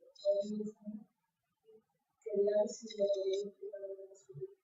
Sí, bueno, nosotros hablamos de universitarias femeninas porque la mayor violencia de género, a nivel general, ya sea parejas como jóvenes, es chicos contra chicas. Por eso la violencia de género. También es cierto que nos centramos en mujeres porque en la Facultad de Educación de la Universidad de Granada, pues no me atrevería a decir un porcentaje, pero el 80% de los estudiantes son chicas. Nos centramos en eso. También no hablo de chicos porque no conozco chicos que se hayan sentido, digamos, en situaciones de este tipo. Conozco 4 personas, una de ellas han llegado a temas judiciales y nos centramos ahora mismo en casos concretos. No sé si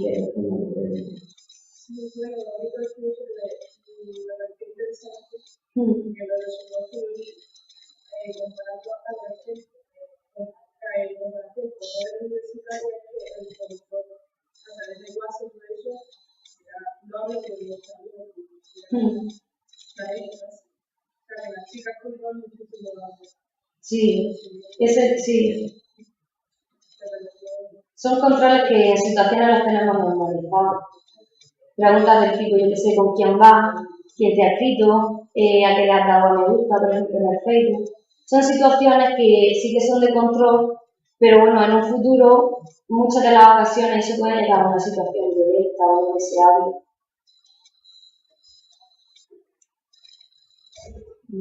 Gracias. Muchas gracias.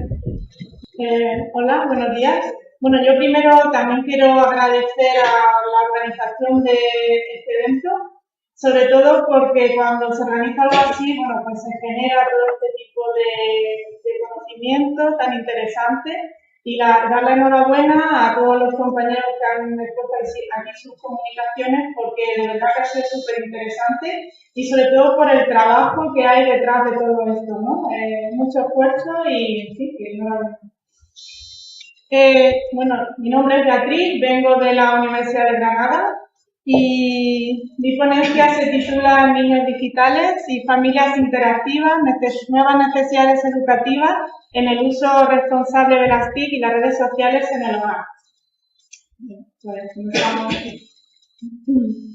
Primero quiero decir que este estudio se apoya en la Estrategia Europea 2020, elaborada por la Comisión Europea de 2010, y apuesta por la sociedad digital, ¿vale? Hay una serie de propuestas, objetivos, iniciativas para contribuir a ello. También en el segundo PENIA 2013-2016 es el segundo Plan Estratégico Nacional de Infancia y Adolescencia 2013-2016, elaborado por el Ministerio de Sanidad, Servicios Sociales e Igualdad en el 2013. Y otros datos de otros estudios, como es el del INE, del Instituto Nacional de Estadística, para los años 2007 y 2014, acerca del equipamiento tecnológico de las viviendas y el uso de las TIC en las familias.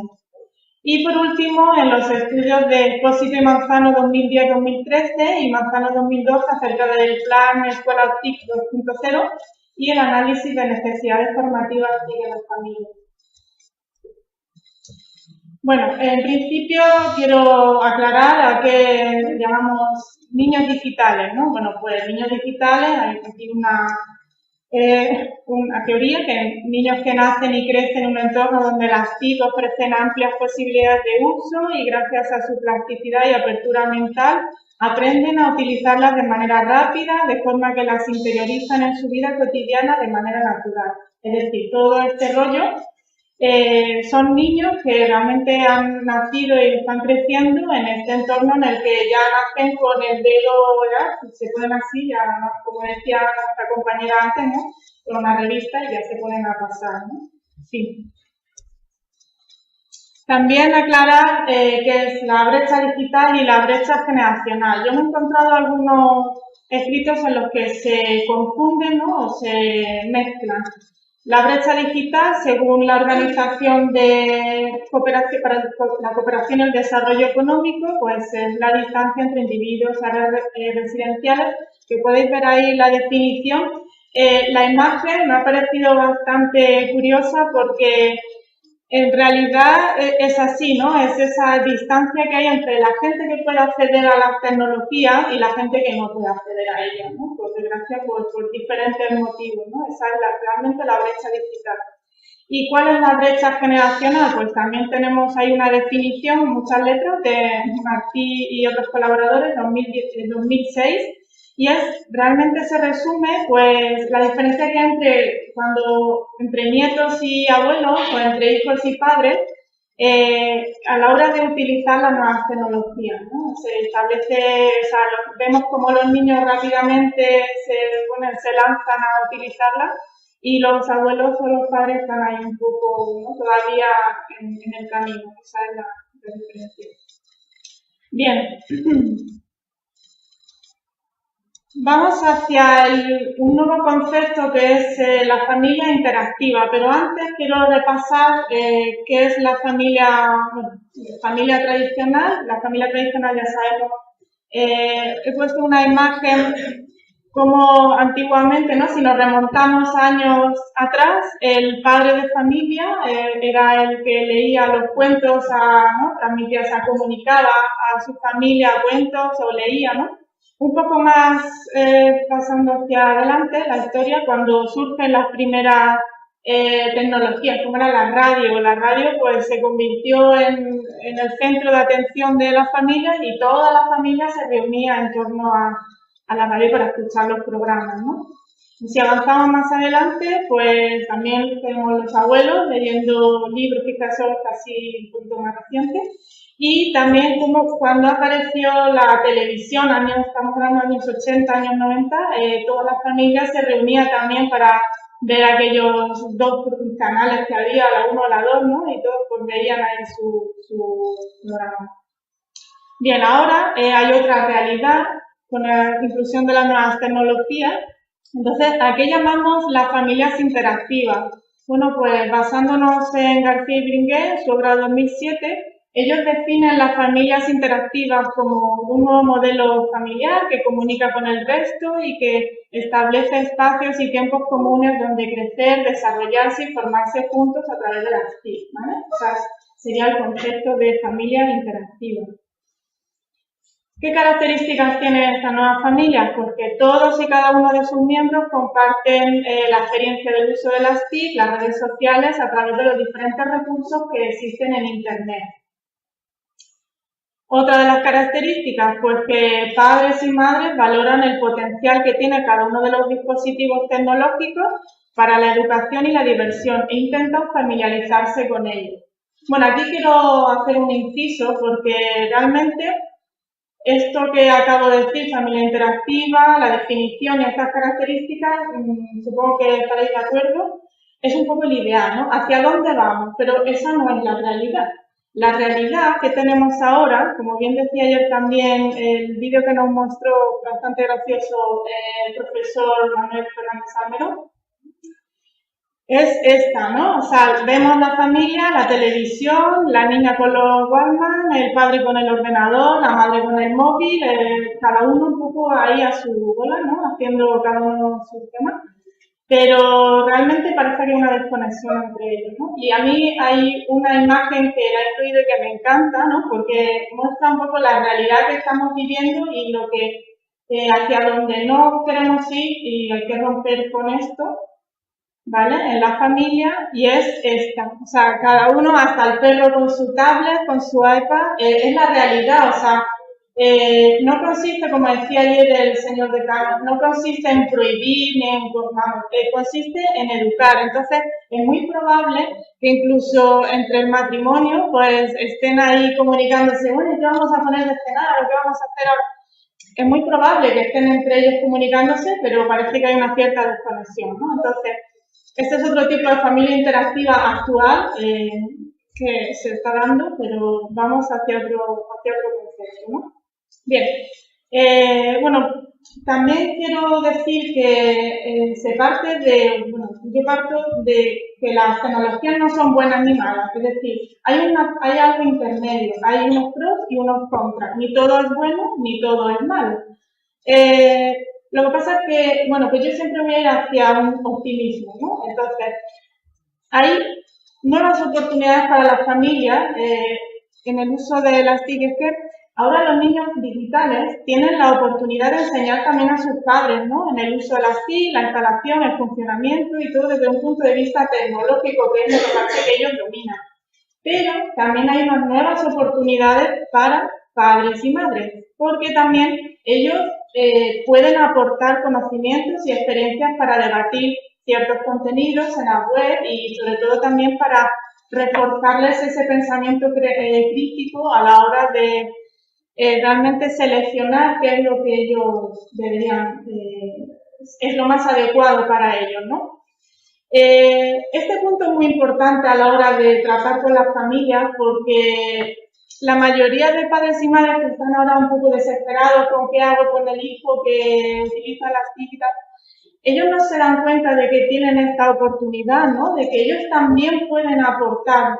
Y los niños también han de ser conscientes de esto, de que ellos no solo son los que manejan las TIC en las familias, sino que padres y madres también pueden aportarles este tipo de experiencias. Entonces, cuando estas dos cosas se unen, la consecuencia es que, si vamos hacia esto, es que podemos conseguir un máximo aprovechamiento de todo el potencial que tienen las TIC y las redes sociales para realmente favorecer la educación en los menores en relación al uso de las TIC y reforzar esa comunicación en familia, ¿no?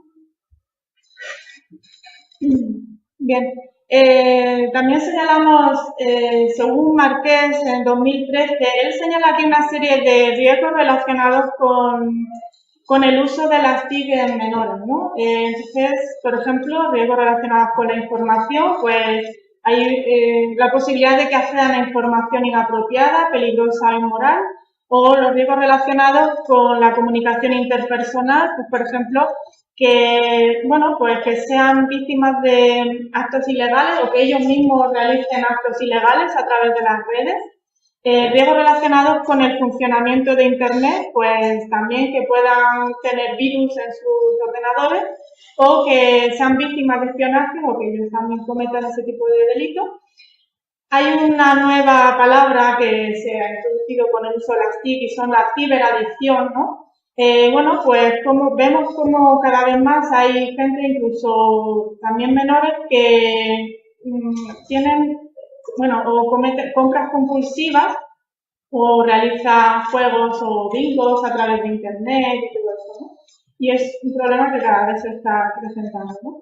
Luego, relacionados con actividades con repercusión económica, pues también pues que haya una serie de gastos desorbitados, gastos telefónicos, o realización de negocios ilegales, o comprar o ser víctima o ser, o cometer estafas o robos a través de las redes, ¿no? Entonces, todo esto es lo que hay que trabajar para para prevenir todo este tipo de riesgos, ¿no? En cuanto a ese estudio, el objetivo principal ha sido detectar nuevas necesidades educativas en el uso responsable de Internet y de las redes sociales en las familias como consecuencia de la evolución tecnológica producida en los hogares españoles en los últimos 7 años. Bueno, pues se propone una discusión de datos, análisis de contenidos acerca de los resultados obtenidos por el Instituto Nacional de Estadística para el año 2007 y 2014 en relación al equipamiento y al uso de las TIC en los hogares españoles. Brevemente, algunos de los datos del estudio, pues los voy a decir. Vemos como, si comparamos el año 2007-2014, en el caso de tener el equipamiento de PC, ordenadores portátiles en las viviendas, vemos cómo ha incrementado con respecto al 2007, ha pasado del 21,6% al 92,5% de los hogares españoles que, bueno, pues ahora en el 2014 tienen ordenadores portátiles en su vivienda, ¿no? También ha aumentado la conexión a Internet y vemos cómo, por ejemplo, es curioso, en el caso de los aparatos de DVD han disminuido, ¿no? En el año 2007 era un 90,2% y ahora es un 79,8%, ¿no? Pues a medida que también la conexión a Internet va aumentando, hay ciertos aparatos que ya no se utilizan, ¿no?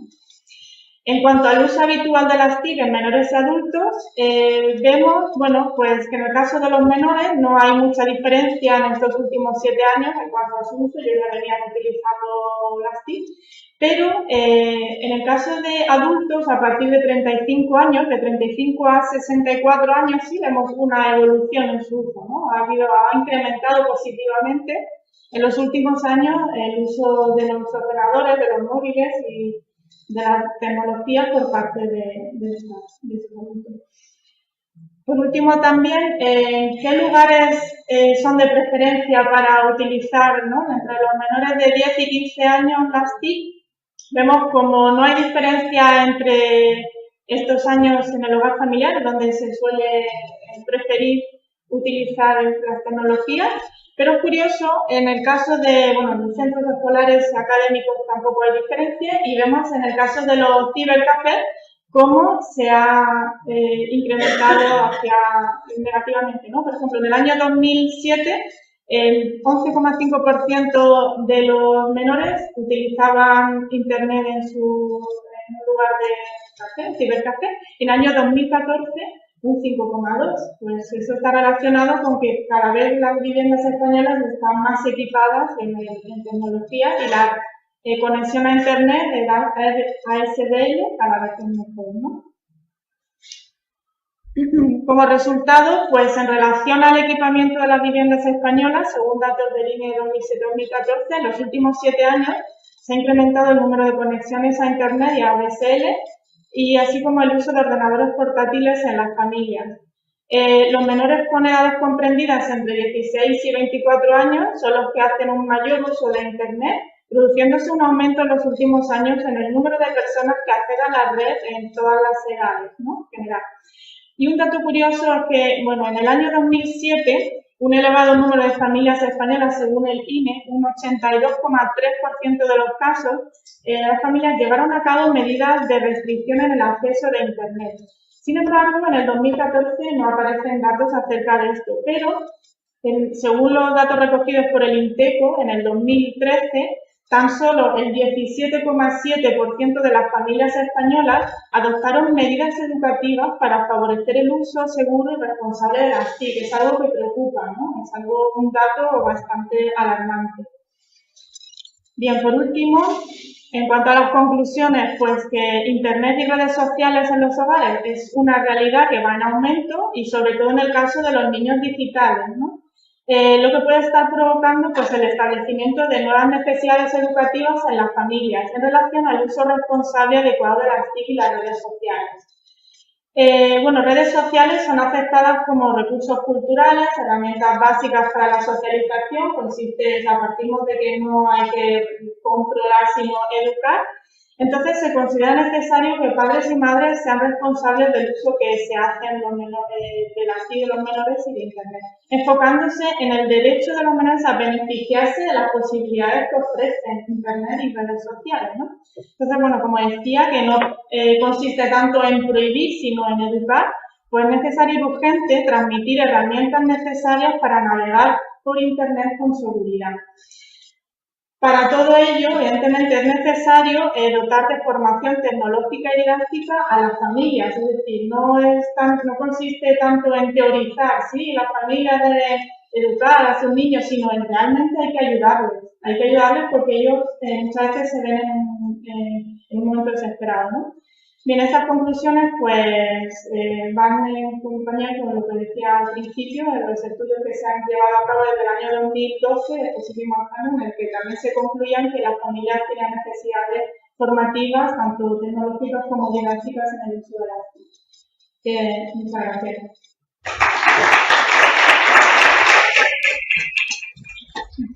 Pues buenos días a todos. Mi nombre es Sandra Jiménez, soy licenciada en Derecho y en Ciencias Políticas de la Administración y después realicé un máster sobre criminalidad e intervención social con menores. Ahora mismo estoy realizando la tesis sobre violencia filoparental y algunos aspectos de la violencia filoparental en relación a temas jurídicos. Aprovechando la celebración de este congreso, pues he elaborado una comunicación en la cual trato de establecer qué influencia pueden ejercer las tecnologías de la información y la comunicación en la aparición de la violencia filoparental. Para abordar esta cuestión, en primer lugar, haré referencia al concepto de violencia filoparental en España, a las cifras que expone la Fiscalía General del Estado sobre el número de expedientes incoados por violencia doméstica en España y a los distintos factores sociales que pueden incidir en la aparición de la violencia filoparental, en particular las tecnologías de la información y la comunicación. Finalmente, pues exponer algunas conclusiones. En lo que se refiere al concepto, en España, aunque en 1957 algunos autores americanos hicieron referencia al síndrome de los padres maltratados, en España no comienza a hablarse de este tema hasta el año 1994, cuando Javier Urra, que posteriormente se convertiría en defensor del menor de la Comunidad de Madrid, pues en uno de sus artículos hace referencia al hecho de que en los juzgados de menores se estaba percibiendo un aumento de denuncias de padres hacia menores por maltrato a sus progenitores, en especial hacia la madre. A partir de ahí, otros autores también tratan este tema, por ejemplo, Vicente Garrido, pues habla del síndrome del emperador, o Roberto Pereira hace referencia a una distinción entre violencia filoparental tradicional y nueva violencia filoparental. No obstante, una de las definiciones más completas presentadas hasta la fecha es la que propone Concepción Aroca en el año 2010, donde nos viene a decir que la violencia filoparental es aquella donde el hijo o la hija actúa de forma intencional y consciente contra sus progenitores o aquellos quienes ocupen su lugar. Hemos de tener en cuenta que normalmente los padres son los que tienen la patria potestad de su hijo, de los menores, pero en otras ocasiones hay ocasiones que por circunstancias excepcionales pues la patria potestad la pueden tener los abuelos, los tíos u otros familiares del menor. Continúa esta autora diciéndonos con el deseo de causarles daño, perjuicio y o sufrimiento de forma reiterada a lo largo del tiempo, con lo cual pues no se trata de hechos puntuales o ocasionales, aislados. Y finaliza diciendo, con el fin de obtener poder, control y dominio sobre sus víctimas para conseguir lo que el menor desea por medio de violencia psicológica, económica y o física. En este sentido, tenemos que matizar que la violencia filoparental es un tipo de violencia pues, que se desarrolla en escalada. Comienza con un tipo de maltrato psicológico y cuando el menor se da cuenta que no consigue lo que quiere mediante este tipo de maltrato, pues comienza también a desarrollar un maltrato de carácter físico. Aunque también se pueden dar los distintos tipos de maltrato de forma simultánea. También es muy común en estos casos pues, que el menor lleve a cabo un tipo de maltrato económico, no solamente a través de pequeños o no pequeños, de hurtos que cometan en el propio hogar, sino exigiéndole a los padres determinadas cantidades de dinero, que le compren determinados bienes materiales, o incluso incurriendo en deudas que los padres pues, o bien no se pueden permitir o no quieren sufragar. En lo que se refiere a las cifras que pone la Fiscalía General del Estado sobre expedientes de reforma incoados por violencia doméstica, hemos de realizar varias precisiones. Pues, en primer lugar, es que esta institución no diferencia entre agresores mayores y agresores menores de edad hasta el año 2007, cuando empezaba a contabilizarlo de forma separada. De la misma forma, la Fiscalía General del Estado hasta el año 2010 contabiliza de forma conjunta los expedientes que se abren a menores por violencia doméstica y los que se abren también por violencia de género. Es en 2010 cuando se comienzan a contabilizar de forma separada. Y otro dato que tenemos que tener en cuenta es que estos datos que ofrece la Fiscalía General del Estado no nos dicen quién es la víctima de las agresiones, por cuanto bajo el concepto de violencia doméstica no solo nos encontraríamos con los padres como agredidos, también nos podríamos encontrar con otros familiares, pues como los propios hermanos del menor, abuelos, tíos, otros familiares.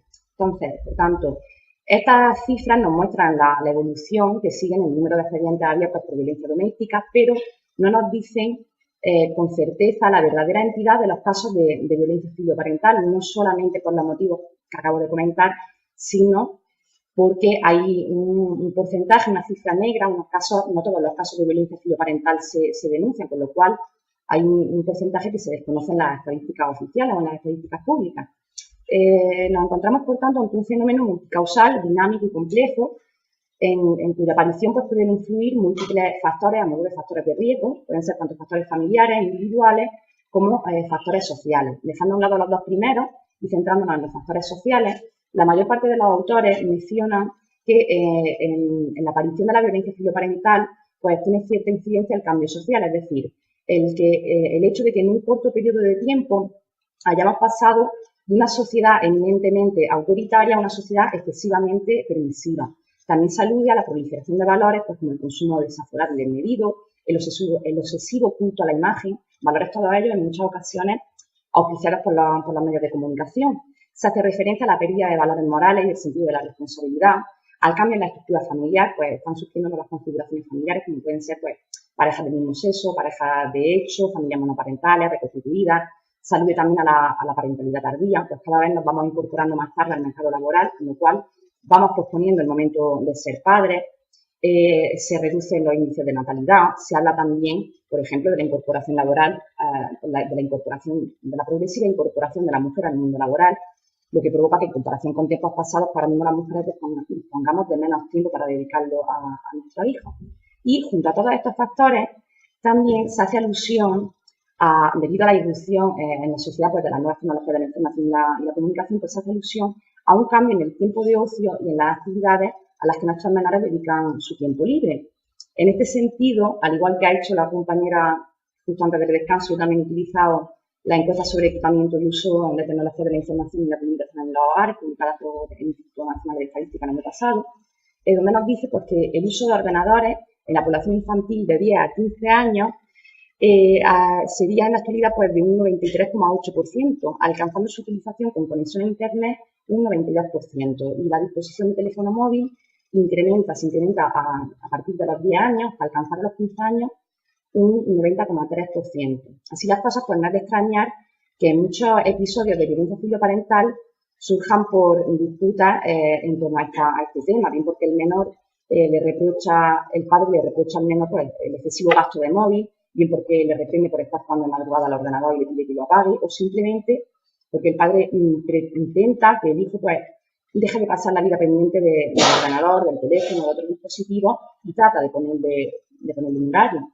De hecho, muchos profesionales, especialmente psicólogos, terapeutas familiares, ponen de manifiesto que cada vez se está atendiendo a más menores que ejercen conductas de maltrato, bien sea psicológico, económico, físico, hacia sus padres y que presentan problemas de adicciones a las nuevas tecnologías, a las redes sociales, a los servicios telefónicos o a juegos de azar a través de Internet. En este sentido, pues, estamos presenciando cómo aparecen nuevas patologías psicosociales, nuevas dependencias, nuevas adicciones, cuyos síntomas generales se suelen asociar con la tendencia al aislamiento y la depresión, la falta de comunicación con amigos y familiares, un bajo rendimiento laboral o académico y la propensión a la agresividad. Si analizamos en los principales estudios, en las principales investigaciones sobre violencia filoparental que existen en nuestro país, analizamos dos variables, en concreto la variable grupo de iguales, pues podemos percibir un porcentaje de menores, que oscilaría entre el 5% indicado en el estudio de González Álvarez y otros, y el 16% que indica Sánchez Heras, un porcentaje de menores, como decía, que no tienen grupo de referencia alguno o incluso que llegan a mencionar que no tienen ningún amigo.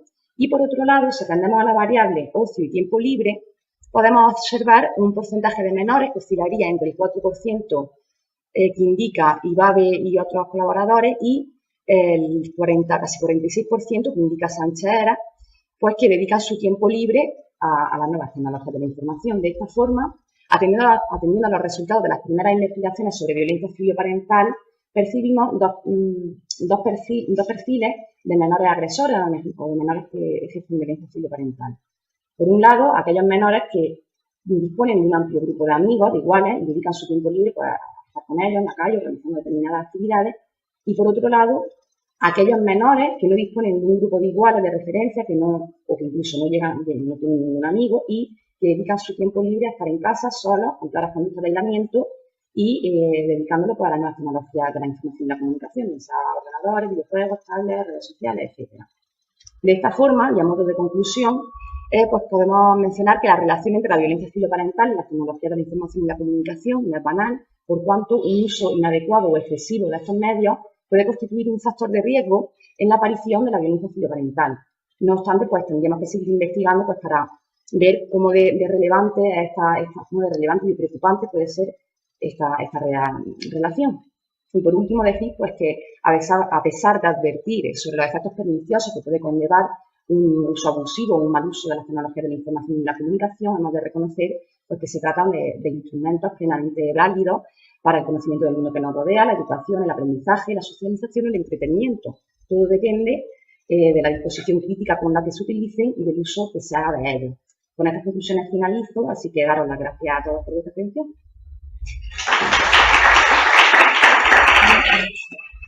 Bueno, buenos días. Como no se carga, de todas maneras voy a empezar. Esto es totalmente accesorio, o sea que no es importante. Lo primero que quiero es agradecer al profesor Durán, ¿no? la posibilidad de comunicar en este congreso, que ya van varias ediciones y esperemos que continúe por mucho tiempo, porque sin duda nos permite realizar unas reflexiones como las que hoy vengo a comunicar al mismo.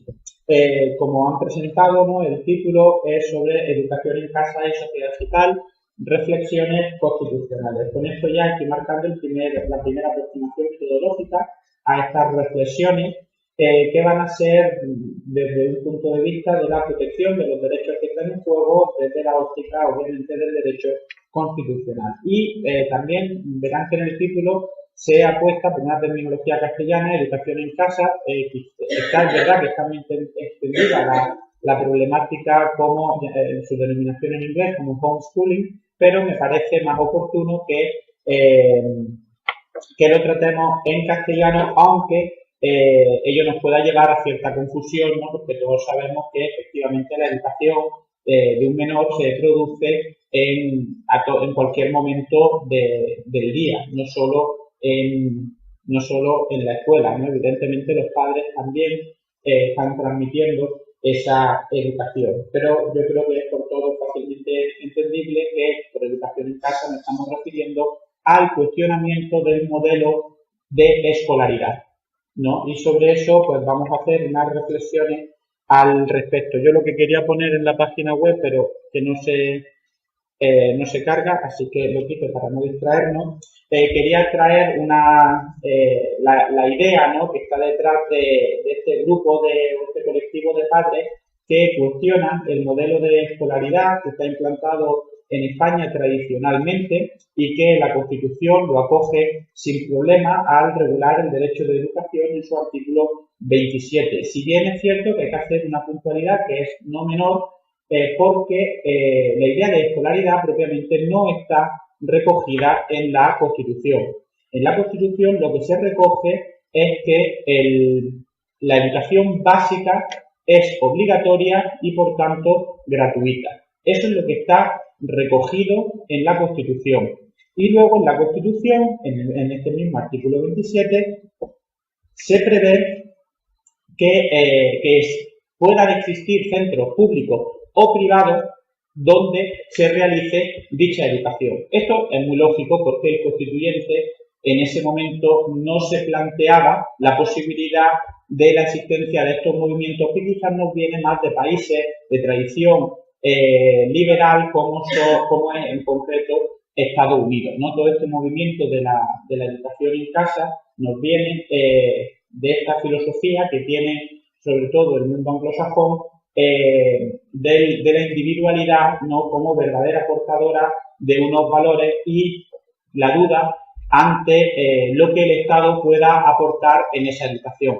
Sin lugar a dudas, fácilmente entendible que una idea de una escolaridad obligatoria, desde este punto de vista, implica que el Estado pueda hacer una injerencia, ¿no?, en lo que es la educación de nuestros menores. En este sentido, los colectivos de esta educación en casa, sin duda lo que tienen detrás es que es el núcleo familiar el verdadero sitio, el verdadero depositario para transmitir no solo valores, sino también conocimiento, ¿no? Sabemos en nuestro sistema, en la escuela pública, o la escuela, perdón, primero vamos a hablar de la escuela, es la escuela donde se dan esa serie de conocimientos y también esa serie de valores. Luego, nuestra Constitución permite que esa escuela pueda ser pública o privada precisamente para dar cabida a que las distintas concepciones de los padres puedan tener traslado en la educación de su hijo, porque evidentemente la educación es transmisión de conocimientos, pero también transmisión de valores. Esto lo marca ya la Constitución. El segundo apartado del artículo 27 dice que la educación tiene por objeto primordial el desarrollo de la personalidad y la educación en valores democráticos.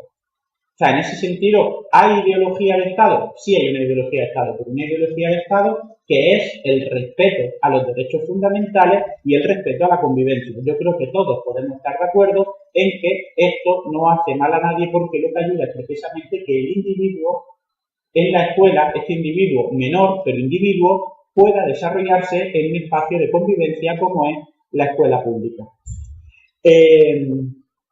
En este sentido, como ya he dicho,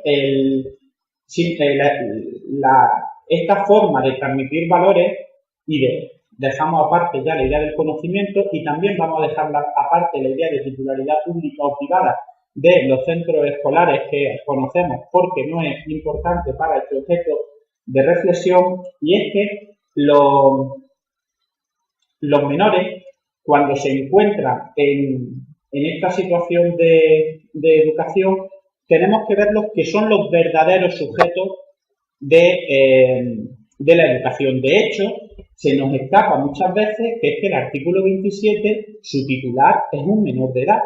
Y claro, esto nos lleva a una serie de problemáticas a la hora de entender, ¿no?, porque todos entendemos que la titularidad de los derechos fundamentales parece que es una cuestión de mayoría de edad, y sin embargo aquí nos encontramos que justo es el menor de edad el que es el verdadero titular, ¿vale?, de este derecho de educación.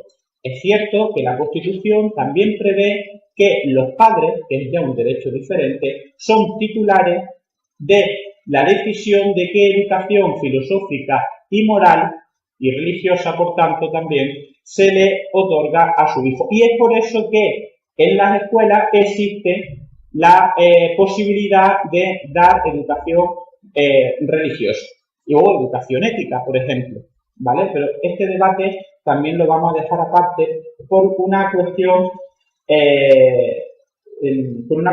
del estudio jurisprudencial que ha habido sobre la educación en casa. Nuestro Tribunal Constitucional en 2010 se pronunció con la sentencia 133, ¿vale?, del año 2010, se pronunció en concreto sobre esta problemática de la educación en casa.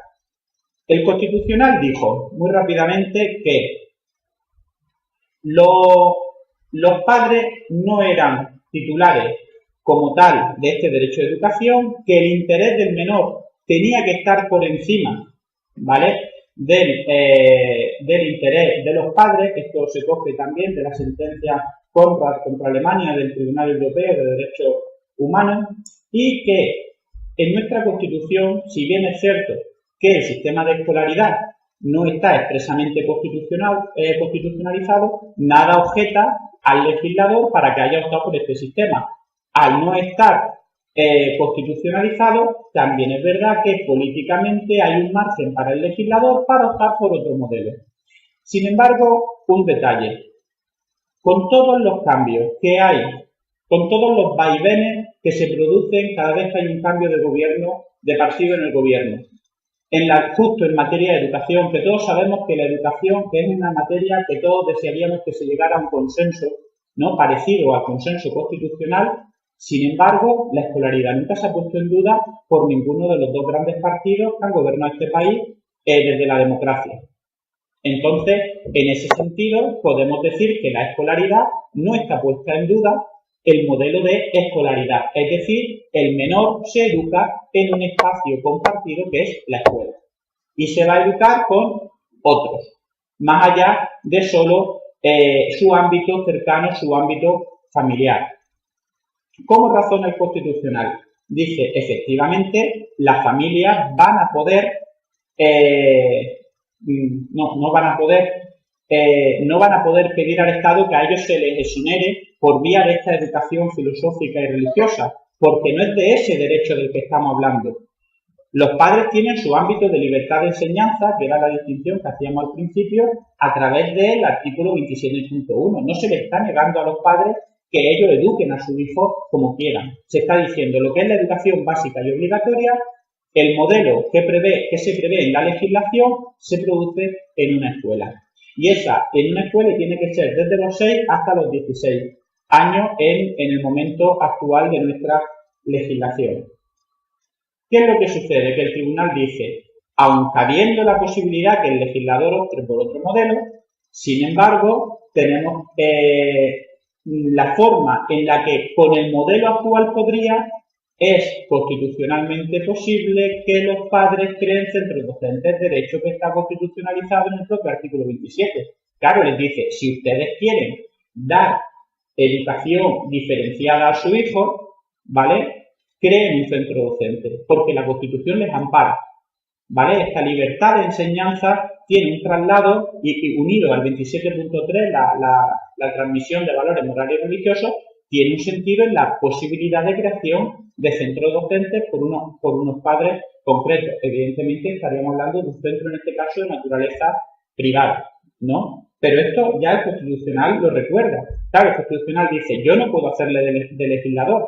Si el legislador no ha querido optar por un modelo diferente al de escolaridad, yo no le voy a decir al legislador que tiene que optar por un modelo. Lo que viene a decir es abrir la puerta. Y yo creo que este dato que hemos dicho de que la escolaridad no está en entredicho nos indica que no van por los tiros de permitir esta educación en casa. Lo que en principio me parece razonable, porque creo que toda esta discusión es una problemática más doctrinal que real. Por lo que he visto, que es lo que quería mostrar, el número de familias que en la propia página web reconoce, creo que son 2.000 en toda España. Pero claro, a mí ese dato tampoco me parece fiable porque una asociación no es un dato del INE. Entonces tampoco me fío, por eso no he traído estos datos. Pero lo digo que es lo que manejan las propias personas que se están dedicando a solicitar, a pedir esta educación en casa. Sí que es verdad que esta problemática de que los padres tienen el derecho de los padres a transmitir valores morales y religiosos a sus hijos debería haber primado ante simplemente este derecho del menor, ha sido puesto en duda por algunos autores, también en base a una interpretación del artículo 14 de la Carta de Derechos Fundamentales de la Unión Europea, que en su apartado tercero regula lo que sería el equivalente a nuestro artículo 27.3, añadiendo valores pedagógicos. Claro, aquí ya el matiz es muy importante, porque lo que se está diciendo por parte de la Unión Europea es que también la forma de enseñar también entra dentro de la decisión de los padres. Claro, esto es constitucional, no entra. La verdad es que lo trata muy de pasada. No se mete a decir, bueno, en la norma europea, la Carta de Derechos Europeos, en el fondo también permitiría abrir este modelo pedagógico, que al final es de lo que se trata, que es cuestionar cómo se está educando en la escuela al menor, ¿vale? Sin embargo, yo creo que esto hay que ponerlo en relación, este artículo 14.3, con el mismo artículo 14.3, porque recoge en realidad dos derechos diferentes. Está recogiendo, por un lado, este derecho moral, filosófico y pedagógico de los padres, pero lo une a la libertad de creación de centros docentes. Luego, desde mi punto de vista, el artículo 14 de la Carta de Derechos Fundamentales de la Unión Europea también estaría, digamos, dando cabida a esta interpretación que ha hecho el Tribunal Constitucional de el cauce para que usted pueda crear pueda educar a su hijo de la manera que estime conveniente es mediante una creación de centros docentes que está constitucionalizada. Y ya para terminar, las reflexiones que yo quería traer en torno a este espacio digital es precisamente la posibilidad de que la sociedad digital ha cambiado el concepto de espacio. El paradigma del espacio físico al que todos estamos acostumbrados ya hemos visto sobradamente que se ha roto por la introducción de las nuevas tecnologías y ha dado pie a, como se llama este propio congreso, sociedad digital. De hecho, este propio congreso es un ejemplo de cómo se rompe el espacio. Estamos haciendo al mismo tiempo un congreso en Colombia, que está a no sé cuantísimos miles de kilómetros, pero está muy lejos. Entonces, de lo que se trata es cómo podría la sociedad digital, ¿vale?, introducirse en la escuela de manera que se diera a los padres una mayor participación en la educación de su hijo. Yo creo que al final ese es el modelo que trataría de aunar las dos posturas, porque no se trata ni de separar al niño y simplemente educar en la familia, ni simplemente separar al niño y que los padres no tengan ningún cauce de participación. De hecho, en realidad nuestra Constitución ya dice que las escuelas sostenidas con fondos públicos tienen que tener cauce de participación de los padres, que son las AMPA, sino eso, ¿no? Entonces, en ese sentido, yo creo que en la escuela se está dando en realidad cabida a que los padres puedan intervenir. Que se quiere que pueda existir una flexibilización en la escuela. Yo en principio no estoy contrario a esa idea y reflexionando ponía un ejemplo de por qué el niño tiene que aprender flauta en la escuela cuando a lo mejor los padres tienen un piano fantástico en su casa y podrían convalidar, ¿no?, en la universidad, que sabemos tanto de las convalidaciones, pues por qué no trasladar cierta idea a esta educación infantil, donde se pudiera convalidar esa enseñanza de aprender a tocar un instrumento en un espacio diferente al reglado. ¿Por qué creo que sería posible? Precisamente con la introducción de nuevas tecnologías por las que se podría controlar que efectivamente el niño o la niña tuvieran en ese momento la educación que no está siendo recibida de manera reglada o grupal en un espacio diferente a su hogar. Ya por supuesto no entramos al final en quién paga esto, porque la reflexión al final es educación en casa podría ser, pero ¿qué pasa? ¿Que el Estado tiene que pagar que un profesor que elija la familia, los padres, sea pagado por el Estado? Yo creo que en principio eso sí que se nos escaparía a un modelo de eficiencia, ahora que lo estamos viviendo todos de administración, pero que los padres quieren contratar a un profesor de piano, siguiendo con ese ejemplo, y que luego el Estado ponga sufrague los medios económicos para controlar tecnológicamente que eso realmente se está produciendo, por ejemplo, mediante una aplicación de control de asistencia, ¿no?, que se pudiera dar una firma electrónica de efectivamente de tal hora a tal hora este niño ha recibido la educación equivalente a educación musical. Y el ejemplo también lo pongo porque era curioso, en la sentencia los padres lo que decían es que además, ¿no?, lo que dio motivo para decir que ellos querían salirse del modelo pedagógico de la escuela pública era, no es que en casa nomás nosotros le enseñamos más cuestiones humanistas, le enseñamos a que toquen instrumentos. O sea, si al final el problema es tener una formación más completa, quizá lo que deberíamos encauzar a través de estas AMPA, precisamente todos hemos cursado de alguna u otra manera actividades extraescolares, ¿no? Entonces tampoco pasa, si tú quieres educar a tu hijo en que aprenda piano está bien, pero también le puedes enseñar a que toque un instrumento que va a ser tocado en una orquesta. Al final la educación, no podemos olvidar, se trata, ¿vale?, de estar en un modelo de convivencia, porque querer ver que la educación como algo aparte de la sociedad es irreal. Al fin y al cabo, todo el mundo al final trabaja. ¿Cuánta gente trabaja sola y aislada? Pues muy poquita en realidad. Entonces, la educación tiene que ir preparando a la convivencia que se va a encontrar luego en el paradigma laboral. Entonces, desde mi punto de vista, la sociedad digital no puede aislar al menor para dar cabida a este derecho de los padres, incluso reconozcámosles que tienen el derecho de influir pedagógicamente en la educación de su hijo, pero al final se trataría de aprovechar la sociedad digital para crear una educación pluriespacial y que se pudiera controlar desde distintos aspectos, ¿no? Por ejemplo, mediante centros concertados, o los padres constituyendo entre grupos de familias, por ejemplo, que tuvieran una misma filosofía, un tipo de educación que se aparte de lo que es los conocimientos reglados y marcados como competencias que tienen que adquirirse durante la educación infantil, y de esta manera se podría estar reconociendo lo que yo creo que tradicionalmente hemos conocido como horas extraescolares, que por qué no incluirla en este modelo de educación también para el menor, y que los padres pues me parece oportuno que también lo trasladen a su hijo, sin correr el riesgo, claro, de lo que los padres al final trasladen a los hijos todo lo que ellos no hicieron, porque luego es que apúntate al conservatorio, luego apúntate al teatro, luego apúntate a deporte, y al final no encontramos al niño. Ese sí que no va a tener problemas de control parental de televisión, porque lo que va a estar dormido en cuanto lleguen las 8 de la tarde.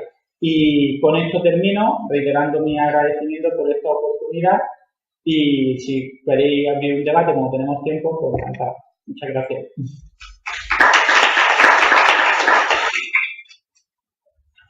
Pues, vale, Antonio,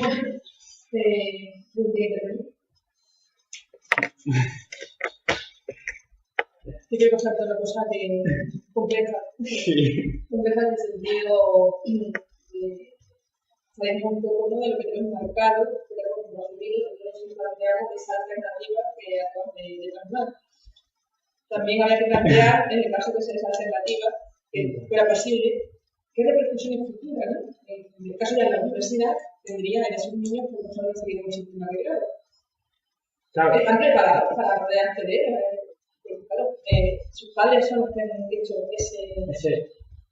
Hombre, yo creo que una cosa que no he mencionado, pero que no podemos olvidar, que al final corresponde al Estado la homologación y la excepción, ¿vale?, de los planes de estudio. O sea, yo en realidad me refiero, los planes de estudio en realidad son los que son. El niño tiene que adquirir una serie de competencias, pero ante determinadas situaciones muy concretas, ¿por qué no permitir que fuera de la escuela también se puedan adquirir estas competencias? Ha sido la idea que yo dejo en el aire, que tampoco sé si estoy de acuerdo o no, pero creía, reflexionando sobre la sociedad digital, no cómo la sociedad digital puede entrar también en la escuela, que a lo mejor es superando el propio espacio escuela, ¿no? La escuela más allá, y que al final se trata. Lo que sí que soy partidario es que el niño se relacione con otros, porque el niño esa idea, yo siempre pienso, el americano que está en sus ranchos, pues es que para empezar creo que no es trasladable a España. Vemos mucha cultura americana, lo entendemos, podemos entender la imagen del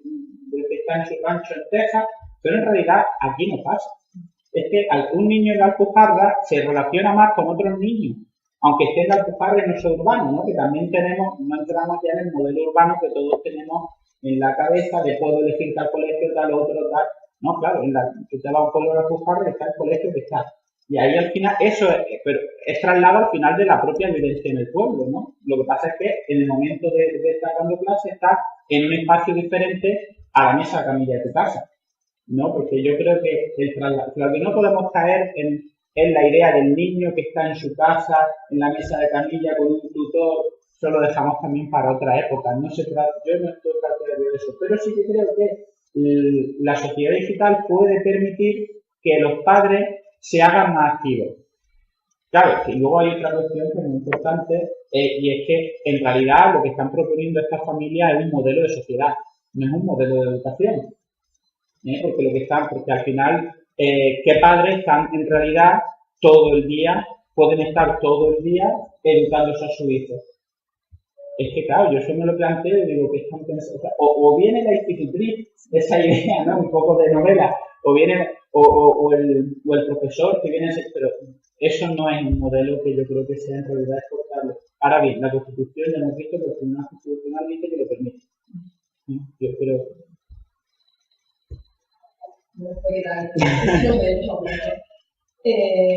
Pues con seguimos retomando mi intervención con la comunicación de Pérez, era profesionalizar la parte de comunicaciones y me emplazo a la escena, a la conferencia de iniciar el suelo de biologías sobre cultura digital y educación de los entornos para la educación de biología. Por tanto, a la una de muchas gracias.